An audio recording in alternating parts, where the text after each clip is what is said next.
The radio crackled with static as Captain Helena Brooks sat in the command center of Orbital Station 7. She was 43 years old, with gray streaks in her dark hair and eyes that had seen too much. Her team of 80 scientists, engineers, and soldiers waited for answers.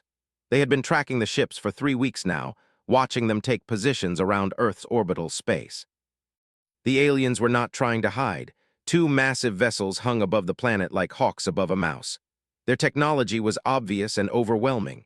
The ships were diamond-shaped, covered in lights that hummed with power. No nation on Earth could fight them. That much was clear from day one.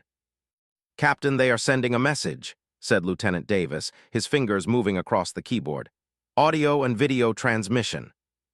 Helena nodded. She had been expecting this. The aliens would want to talk. They always did in the movies, at least. She pulled up the communication on the main screen. A figure appeared. It was humanoid but not human. Its skin was pale blue, almost white. It had 4 arms instead of 2. Its face was sharp and angular with eyes that seemed to look right through you. The creature wore a uniform made of material that shifted color slightly. "I am Commander Vex of the Council," the creature said. Its voice was calm and empty of any emotion. "I come from the Galactic Coalition. Earth has been observed for many years. Your species has reached a point where you must make a choice." Helena leaned forward. She gestured for Davis to record everything. "We have determined that your people are primitive," Commander Vex continued. "You are not ready for the stars. You are not ready for what exists beyond your small planet. However, the Galactic Coalition is willing to bring you under our protection. This is a generous offer. Many species would destroy a planet rather than help it." The screen went black. The transmission ended. Helena stood up and walked to the window. She could see one of the ships in the distance. It was enormous, maybe 3 kilometers long. She thought about what the alien had said. Primitive. The word sat in her stomach like a stone. "Get me the president," she said to Davis. "Tell them we have contact. Tell them it is not hostile, but it is also not friendly. Tell them they need to know what they want." Within hours, the communication channels were filled with activity. Politicians argued. Scientists demanded to speak with the aliens. Military leaders wanted to know if Earth could defend itself. The answer was simple: no, not against technology like that. Captain Brooks was ordered to keep in conversation. She sat at her desk and looked at the message from Commander Vex. It was simple, it was cold, it was insulting. She composed a reply carefully. "This is Captain Helena Brooks of Earth. We would like to discuss the terms of your offer. We would like to understand what protection means. We would like to learn more about your coalition." The response came quickly. Commander Vex requested a meeting. A small delegation would come to Orbital Station 7 in 24 hours. Helena spent the next day preparing. The station was cleaned. Security was tripled. She briefed her team on what to say and what not to say. They would be honest but careful.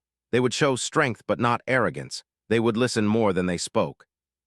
They arrived in a smaller ship, a shuttle that docked smoothly at the station. 4 aliens stepped out. Commander Vex led them. 3 others followed, each one wearing the same shifting uniform. They moved with confidence like they owned the station already. Helena greeted them in the meeting room. She had arranged it carefully. They sat on one side of the table. Helena and her team sat on the other. The room felt smaller once the aliens entered it. "I am pleased you agreed to meet," Commander Vex said.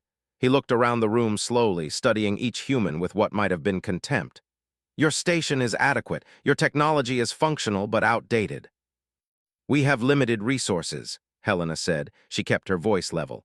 "We only recently learned to leave our planet. You have been traveling between stars far longer than we have." "Many thousands of years longer," Vex said. "Your species is very young, very primitive, but this does not matter.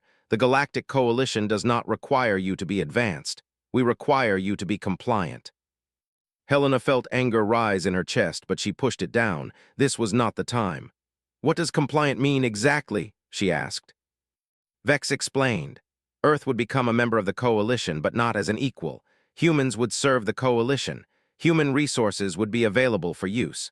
Humans would follow law and answer to judges. In return, they would protect Earth from hostile species and allow trade. It was not an offer, it was a takeover. "We will need to discuss this with our leaders," Helena said. "There is nothing to discuss," Vex replied. "This is the only option. Accept or we will leave. Without our protection, your species will not survive long in this galaxy. There are hunters out there. There are species that do not negotiate. You are meat to them. We are offering you a chance to be something more than meat. Helena looked at Vex directly. I need to ask you something. Why do you think we are primitive? Vex seemed surprised by the question. You ask why? It is obvious. You are slow, you are weak. Your weapons are ineffective, your ships are fragile, your thinking is limited, you have only one world, you have only two sexes, you are short. Should I continue? No, Helena said, but I want to show you something. She pressed a button on the table. A screen came to life. It showed Earth from orbit. The planet was alive with weather. Massive hurricanes twisted across the oceans. Lightning storms covered entire continents. Volcanoes erupted. The atmosphere swirled with clouds and dust. What are we looking at? Vex asked. This is our home, Helena said. This is what we see every day, storms that can destroy cities, earthquakes that shake the ground, temperatures that can kill you in minutes, creatures that hunt you, diseases that take millions of lives, ice ages, droughts, floods. She paused. She let the screen show the raw power of Earth. We did not become primitive because we are weak, Helena continued. We survived on a world that kills. We learned to think fast. We learned to adapt. We learned to work together or die alone. Every human who stands here tonight is the child of millions of generations who survived the unsurvivable. Vex watched the screen. His expression did not change, but something seemed to shift in his e-doctor. Wright arrived at Orbital Station 7 on a military transport. He was 51 years old and had spent 30 years studying Earth's atmosphere and how humans survived within it. His face was weathered from years of field research. His mind was sharp and filled with data. Captain Helena Brooks met him in the corridor. "Thank you for coming so fast," she said. "I had no choice," replied. "The government made it clear this was not optional. What do you need from me?" "I need you to explain to the why Earth is not primitive," Helena said. "I need you to tell them what they do not understand about our world." Nodded, he understood what she meant. He had read the briefings. He knew what the aliens thought of humanity. The meeting was arranged for that evening. Helena sat between and Commander Vex. Two others were present, along with a third alien that did not recognize. This one was taller and wore different markings. Helena introduced him as Commander, a senior member of the Council. "Dr. Wright will explain what the scanners found," Helena said. She gestured to. Pulled up his first presentation. It showed layers of Earth's atmosphere, the chemical composition, the weather patterns. The data was dense and complex. "Your scanners detected unusual elements in Earth's atmosphere," began. "What you found was not malfunction. What you found was the history of survival written in the air we breathe." He clicked to the next slide. It showed toxic compounds, heavy metals, and dangerous gases. "Earth's atmosphere contains elements that would kill most carbon-based life forms," said. "These elements are not mistakes. They are the result of billions of years of geological activity. Volcanoes pumped poison into the air. Ancient organisms created oxygen that was toxic to most life. Meteorites struck the planet and added more metals and compounds." Commander Vex watched without expression. Commander leaned forward slightly. "Every human child is born into this environment," continued. "Every human spends their entire life breathing air that would suffocate most species. Our bodies are not weak. Our bodies are hardened. Our immune systems are not primitive. They are forged in fire." He showed images of human soldiers, workers, athletes. He showed statistics about human resilience. How many pathogens humans could survive. How many toxins human bodies could process. How long humans could function without food or water. "Human beings can survive almost anywhere," said. "We have adapted to every climate on our planet. We have survived plagues that killed millions. We have endured wars, famines, and catastrophes. We continue. We persist. We do not break." Commander spoke for the first time. His voice was lower than Vex's, and it carried more warmth. "This is fascinating, but adaptation is not strength in combat. Your weapons are still inferior." "That is true," said. "But our weapons are inferior because we had no need for advanced technology to survive Earth. We did not need to destroy our enemies from a distance. We learned to survive by learning our environment. We learned by thinking. We learned by working together." He pulled up another slide. It showed human history. Wars, trade routes, discoveries, technology development. "Every human innovation came from the need to survive Earth," said. We built shelter because storms destroyed anything less. We built ships because we needed food from oceans. We built weapons because predators hunted us and competing tribes fought us. Everything we created was born from the need to survive a hostile planet. Commander Vex turned to. They spoke quietly in their own language. When they finished, Vex looked back at. What you are saying is that humans are adaptable because your planet is hostile, Vex said. That your survival mechanisms are more advanced than we initially assessed. Not just more advanced, said. Fundamentally different. You evolved on a balanced world. Everything there works to support life. Humans evolved on a world that works to destroy life. We had to become something different to survive. Click to his final slide. It showed a question. What happens when you take a species evolved to survive everything and put them in an environment where they must survive nothing? I do not understand the question, Vex said. It is simple, replied. On Earth would be fine, the climate would not harm you, the atmosphere would not poison you, but a human on a world might fail. You evolved on comfort, we evolved on struggle. Struggle created us. It made us hard, it made us think, it made us dangerous. The word dangerous hung in the air. You use the word dangerous, Commander said. Is that accurate, Doctor? Met his eyes. Yes, humans are dangerous, not because we are violent by nature. We are dangerous because we refuse to stop. We refuse to accept defeat. We will keep fighting, keep thinking, keep trying until victory or death. And then the next generation will continue where we left off. The room was silent for a long moment. I want to see your planet, said suddenly. Not from orbit, I want to go to the surface. Vex turned to him with surprise. That is not necessary. It is necessary for me, said. If what the doctor says is true, then I must understand it directly. Captain Helena Brooks smiled. I can arrange that. The next morning, Helena and accompanied to Earth's surface. They took him to a location on the edge of a desert. The heat was extreme. The sun beat down mercilessly. In the distance, lightning split the sky as a storm approached. This is death, said quietly. This is home, replied. Watch. As they stood there, a human settlement came into view. People moved through the streets. Children played. Farmers worked the fields. Despite the harsh climate, despite the constant danger, humans continued their lives. They do not flee, observed. No, said. They do not flee, they adapt, they build, they survive, they create, they raise families, they dream of futures they may never see but work to build anyway. Watched for a long time, the expression on his face slowly changed. What had been doubt became recognition. What had been certainty became question. I understand, he said finally. You are not primitive, you are evolved. You are evolved in ways we are not. This changes many things. When they returned to the station, Commander immediately requested to speak with the distress call came through at 3:47 in the morning. Captain Helena Brooks was sleeping when the alarm woke her. She moved from her quarters to the command center in less than 3 minutes. Her team was already there, faces tense and focused. What do we have? She asked. Lieutenant Davis pulled up the transmission. It was in language, but the computer had translated it to English. The words were clear and frightened. This is Station Keeper to any vessel in range. We are under attack.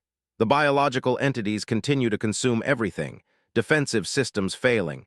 Power dropping. Please respond. Please help us. The message repeated twice and then went silent. Where is Station Keeper? Helena asked.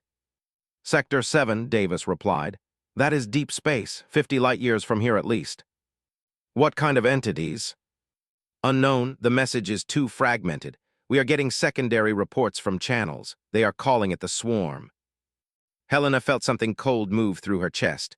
Swarm. That one word told her everything. Swarms were intelligent. Swarms were coordinated. Swarms were nearly impossible to kill. Within the hour, Commander Vex appeared on the communication screen. His normally calm face was tense. He did not greet Helena with the usual formal words. We have a problem, he said. Station Keeper, one of our primary research and military facilities, is under attack. We are losing contact. We are sending a fleet, but they will not arrive for 3 weeks. What is the? Helena asked. An organism we have encountered only once before, Vex said. A species we hoped never to encounter again. They are biological, but they operate as a collective. Each unit is small, but together they are intelligent. They consume matter for energy and biological material for reproduction. Where they go, nothing survives. How long has Station Keeper been under attack? 14 hours, Vex said. Communications stopped 4 hours ago.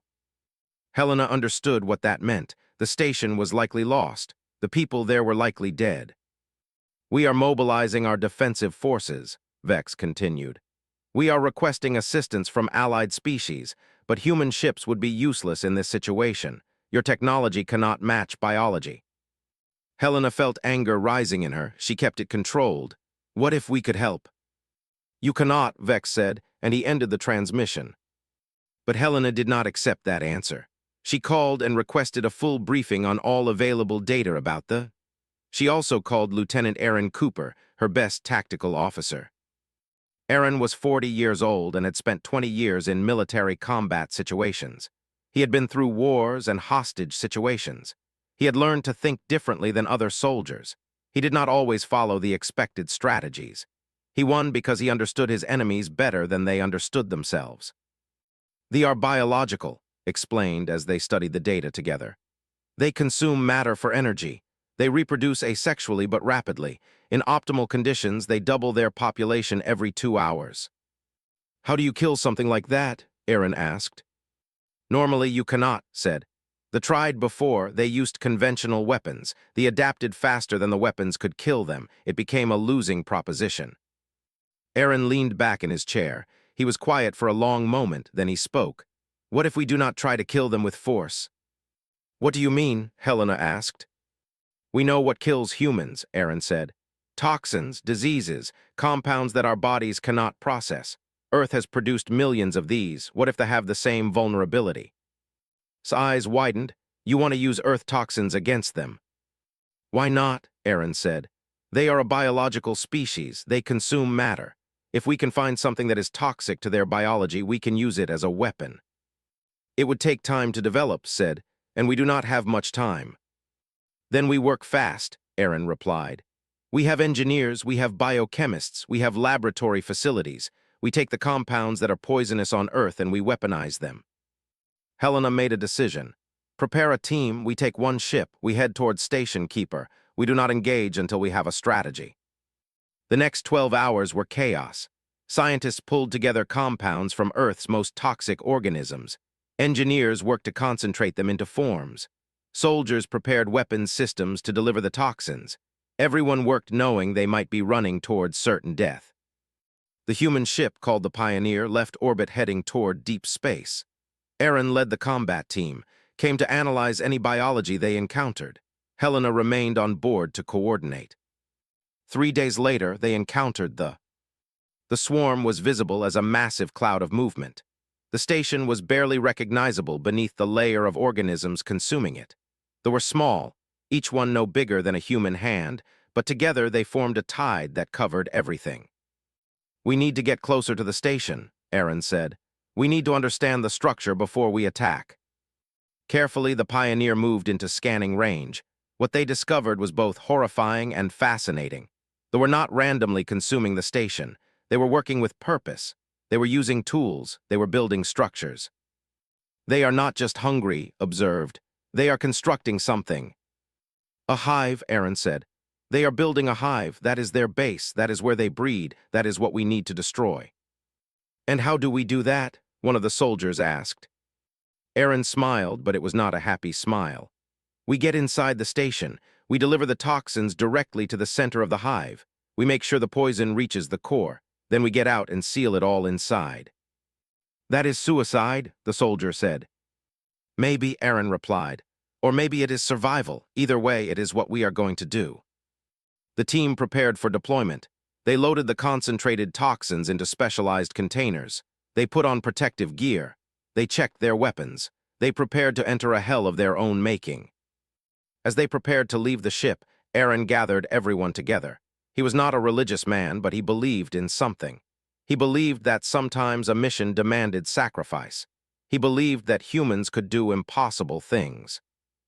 We are going in there, he said quietly. We are going to fight things that have never been fought before. Some of us may not come back. But if we succeed, thousands of lives will be saved. Thousands of our own people will live to see tomorrow. That matters. That is worth the risk. They deployed into the station. The swarmed immediately. The creatures were fast and coordinated. They attacked the humans from every direction. Weapons fire cut through them, but for every killed, 10 more appeared. The swarm was overwhelming. But humans are adaptable. The team moved through the station using routes survivors had provided. They fought their way forward step by step. When they encountered overwhelming numbers, they flooded corridors with toxins and advanced through the confusion. When adapted to one tactic, the humans shifted to another. Worked frantically to understand the swarm structure. He found that they communicated through chemical signals. With that knowledge, synthesized a compound that disrupted their communication. The hive fell into chaos. The coordinated attacks became random. The tide turned. Aaron led the team to the heart of the hive. There, in a massive chamber, was the breeding core. Millions of were attached to organic structures, reproducing at incredible rates. "Deploy all toxins," Aaron commanded. The containers opened. Poison flooded the chamber. They screamed, a sound like nothing human ears had ever heard before. They convulsed and died. The hive collapsed. The breeding core rotted. But the greater swarm still fought. The toxins began to spread through the station's ventilation systems. They reached more and more. The creatures began to die in. Aaron made the decision then. The reactor was failing. The whole station was becoming unstable. The fleet arrived at the destroyed station 3 days after the human victory. What they found shocked them. The swarm was gone. The hive was obliterated. The station was a burning wreck, but they were dead. Commander personally boarded the Pioneer to see the human team. He found Aaron sitting alone in the medical bay, his left arm in a sling and bandages covering his face. "You did this," said. "It was not a question." "We did what was necessary," Aaron replied. "We stopped the—" How asked. "We have fought the 3 times in our history. We have lost every time. We have lost thousands of soldiers and billions in resources. How did you defeat them?" Aaron gestured for to sit. "Come here, let me explain." Aaron told him everything. How had studied the biology, how they had found the chemical communication signals, how they had synthesized poisons from Earth organisms, how they had used the swarm's own adaptability against it, constantly changing tactics so they could never fully prepare. "We knew we could not win through force," Aaron said. "Our weapons are too weak for that, so we used what we had. We used knowledge. We used adaptation. We used the fact that Earth taught us to think when force fails." Listened carefully. His expression showed something that might have been respect. "There is more you should know," Aaron continued. "We did not plan this mission perfectly. We made mistakes. 3 of my soldiers died because I sent them through a corridor that was more dangerous than I expected. 7 more were wounded. We succeeded, but the cost was high." "That is war," said. "Yes," Aaron agreed. "But here is what matters. My soldiers knew the cost.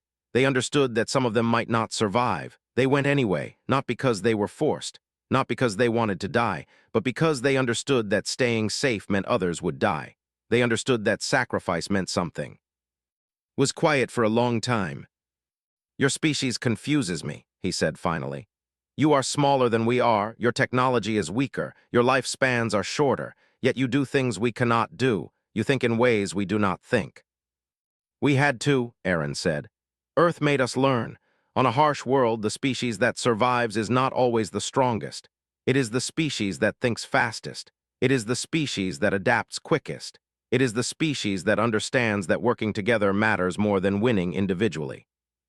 The conversation was recorded. The council demanded a full briefing. Aaron and Helena traveled to the central station to explain exactly what had happened.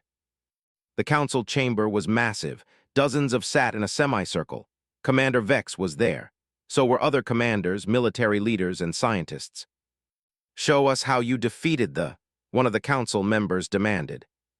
Projected images of the swarm into the air above the chamber. He showed their biology. He showed their behavior patterns. He showed their communication systems. "They operate through chemical signaling," explained. "Each individual is not intelligent, but together, connected through chemicals, they form a unified consciousness. If you disrupt the chemicals, you disrupt the consciousness. The swarm becomes individual creatures acting randomly instead of a coordinated force."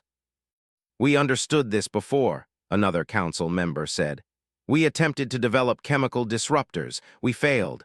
They adapted faster than we could develop new disruptors. That is because you were thinking about the problem wrong, Aaron said. He stood and pointed to the image. You were trying to find a single chemical that would work forever, but they adapted, so we did something different. We used multiple chemicals. We combined toxins from Earth in ways they had never encountered before.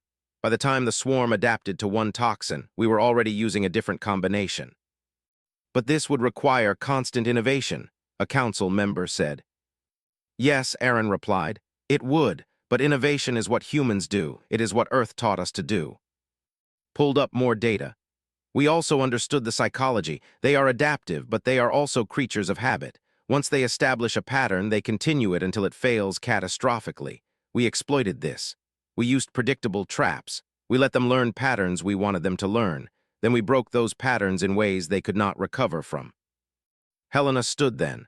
They believed they were fighting a normal enemy with normal limitations.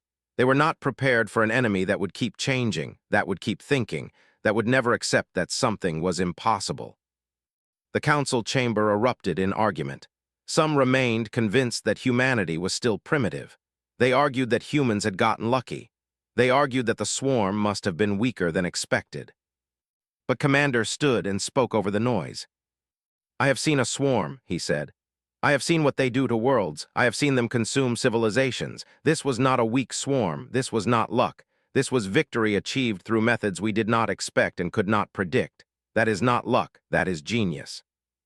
What do you propose? One of the council members asked. I propose that we stop seeing humanity as servants or primitives, said. I propose that we see them for what they are. A species forged on a species that thinks differently. A species that survives by adapting. A species that will not quit. The debate continued for hours. Arguments went back and forth. But slowly something shifted in the chamber. The evidence was too strong. The victory was too clear. Humans were not what anyone had thought they were. Finally, a vote was called. The question was simple. Should humanity be offered membership in the Galactic Coalition as equals? The vote was narrow, 53 in favor, 42 opposed, but it passed. When the result was announced, Aaron felt nothing at first. Then the weight of it hit him. Humanity was in. Humans were recognized. The primitive species from the was now an equal member of the galactic community. That night, Aaron stood in a viewing chamber looking at the stars. Joined him. We did it, said. Did we? Aaron asked. Or did we just show them that we are useful? That is not the same as respect. No, agreed. But it is a start. And we have something that do not. We have the knowledge that we come from Earth. We have the memory of the hard places. We have each other. That will matter. Helena entered the chamber then. She had been in negotiations with the government. Humanity's first official delegation to the council was being formed. The president is forming a leadership team, she said. He wants me to represent Earth in the council. 6 months had passed since the victory. The central station had become a place of intense debate and reorganization. The Grand Council was voting on the most significant change in galactic politics in over 1,000 years. The question was not just about including humanity in the coalition. It was about changing the entire structure of how the coalition worked. Commander stood before the full council. The chamber was packed. Every member was present. Viewers from dozens of worlds watched the transmission. I have spent considerable time with the humans, began. I have studied their biology, their history, their psychology. I have watched them work. I have observed how they approach problems. What I have learned has transformed my understanding of evolution, adaptation, and leadership. He gestured to a massive screen behind him. Images appeared showing human history, humans discovering fire, humans building civilizations, humans surviving plagues, humans creating art and music and stories, humans loving their families and sacrificing for each other. Humanity comes from a world that seeks to destroy them every single day, continued. Storms, earthquakes, diseases, predators, and competing tribes all work to eliminate the human species. But humans did not eliminate. Instead, they became something unique. They became a species that refused to accept defeat. Commander Vex stood. This is poetic, Commander, but poetry does not change reality. Humans are still technologically inferior. They still have primitive weapons. They still have short. These facts remain. You are correct, said. These facts do remain, but you are missing the point. The question is not whether humans are superior to in any single category. The question is whether humanity brings something to the coalition that we desperately need. And what would that be? Vex asked coldly. The ability to think when forced to survive, said. The ability to adapt faster than the environment changes. The ability to find solutions in impossible situations. The swarm should have destroyed any force sent against them. Instead, humans destroyed them. Why? Because humans think differently. Because humans will not accept that something is impossible. Because humans remember that they evolved on a world that tried to kill them every moment, and that taught them something precious. The council erupted in argument. Some supported, others argued against him. The debate went on for hours. Finally, a vote was called. The question: should humanity be offered full membership in the Galactic Coalition as equals, with representation in the Council and rights to participate in all coalition decisions? The voting system was complex. Each world had votes weighted by population and technological development, but there was also a basic equality vote. Each species got one vote that mattered equally. When the results were announced, had won. The vote was not overwhelming, but it was decisive. Humanity would be full members. Captain Helena Brooks was called to the chamber to receive the official notification. She stood before the assembly, a small human figure among beings of different shapes and sizes, all more advanced, all more powerful, but none of them the species that had defeated the Earth and humanity are now recognized as full members of the Galactic Coalition, the council speaker announced. You are granted all rights and responsibilities of membership. You will have representation on the council. You will participate in all defensive and commercial decisions. You are one of us now. Helena was quiet for a moment, then she spoke. Thank you, but I want to say something. My people did not come here to become part of something that exists. We came here hopping to survive. We came here knowing we were weak by your measurements, but we also came here with something else.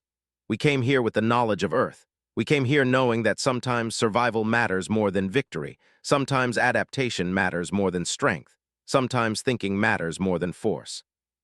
She paused. She wanted to be clear about what she meant. My species will serve this coalition, Helena continued.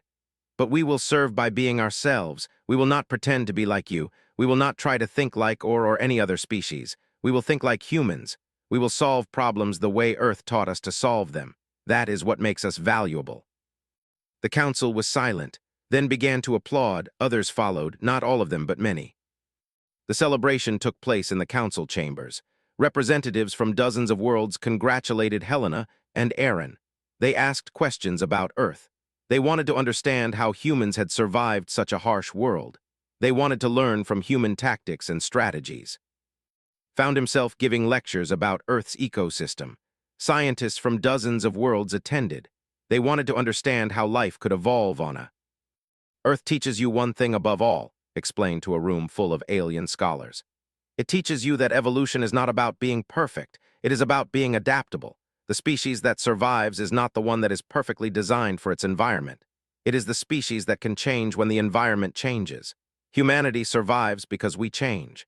We change physically through evolution, but more importantly, we change mentally through learning and experience.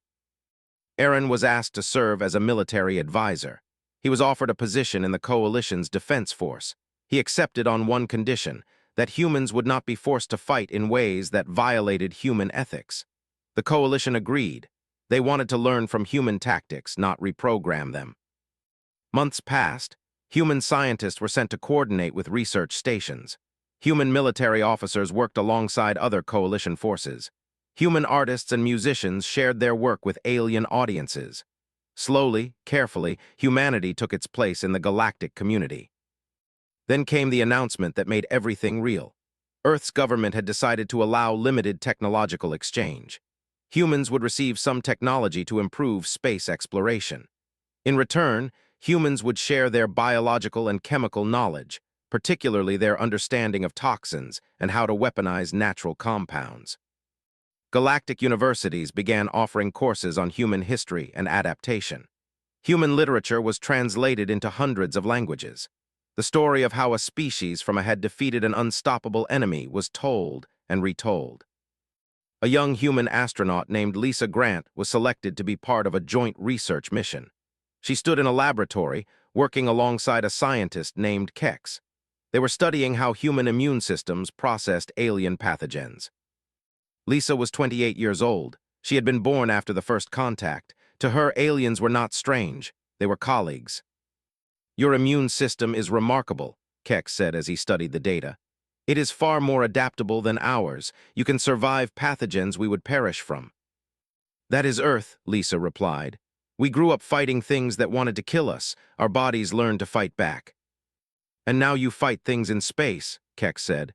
"Things that evolved on other worlds." "We learn fast," Lisa said. "That is what humans do." The two of them worked together as the hours passed, solving problems, sharing knowledge, building understanding. This was the future that nobody had predicted. Not equality forced by military power, not dominance by superior technology. Just cooperation, just learning, just two species choosing to work together because both benefited. That evening, Lisa stood on an observation deck looking at the stars. Earth was out there somewhere, light years away, but still her home. She thought about all the humans who had lived and died on that harsh world. She thought about how their struggle had led to this moment, how they had produced a species that the galaxy would have to respect. Commander joined her at the viewing window. "You look thoughtful," he said. "I was thinking about Earth," Lisa said. "About what made us what we are. The storms and the heat and the cold and the predators and the diseases. We survived all of that. And now we are here, working alongside civilizations that are thousands of years older than us, and we are not primitive. We are partners." "You are more than partners," said. "You are teachers. You teach us what we forgot. We evolved on comfortable worlds. We built great civilizations, but we forgot how to adapt. We forgot how to think when the environment changes. You have reminded us of something important." "What is that?" Lisa asked. "That survival is not about what you have," said. "It is about who you are. It is about never accepting that something is impossible. It is about changing when the world changes. It is about caring for each other when everything else is trying to destroy you. That is what Earth taught humanity. That is what humanity is teaching the galaxy now." Lisa smiled. "Earth is harsh, Earth is dangerous, but Earth is also beautiful. The storms pass. The sun rises. Life continues. Maybe that is the real lesson. Maybe that is what makes us valuable to the galaxy." Back on Earth, the news was received with celebration. Humans had been accepted as equals. They had produced a species worthy of standing among the stars, but life continued as it always had. Humans were born and lived and died. Children played in the shadows of storms. Farmers worked harsh soil. Scientists studied the world they came from. Because Earth had taught humans something fundamental.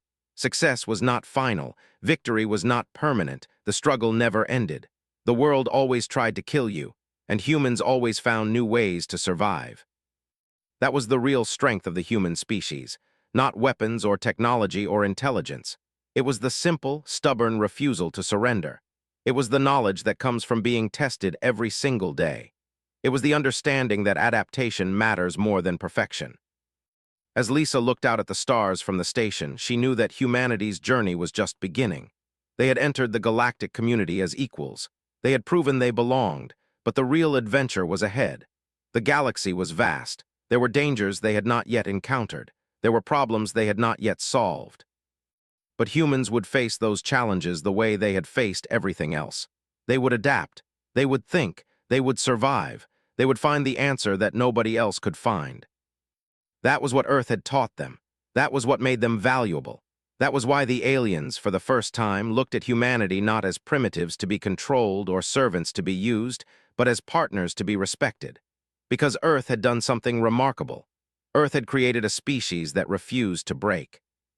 And the galaxy would never be the same. "He wants to head our scientific delegation. He wants you to lead our military advisors, Aaron." Aaron did not answer immediately. He thought about his 3 soldiers who had died on the station. He thought about the thousands of humans who had struggled through the ages on Earth. He thought about the future. "I accept," he said finally. "But we do this right. We do not become what they are. We do not become rulers. We become teachers. We teach them what Earth taught us. We teach them that survival matters more than dominance. We teach them that thinking matters more than strength. We teach them that compassion is not weakness." "That will be difficult," said. "The galaxy is not a compassionate place." "No," Aaron agreed. "But Earth was not a compassionate place either, and humans thrived anyway. We learned to be better than our world. Maybe we can teach the galaxy to be better, too. The three of them stood together, looking at the stars, knowing that humanity's journey was only beginning. They had produced something the galaxy was not prepared for. The galaxy would have to adapt now. Not hold this position. They could not extract they could only do one thing. Everyone to the evacuation points, he ordered. We blow this station sky high. His team moved with the speed of those who know death is chasing them. They reached the evacuation ship with seconds to spare. Behind them, the reactor began its final cascade. The station detonated in a bloom of fire that could be seen from light years away. The remaining were incinerated. The threat was contained.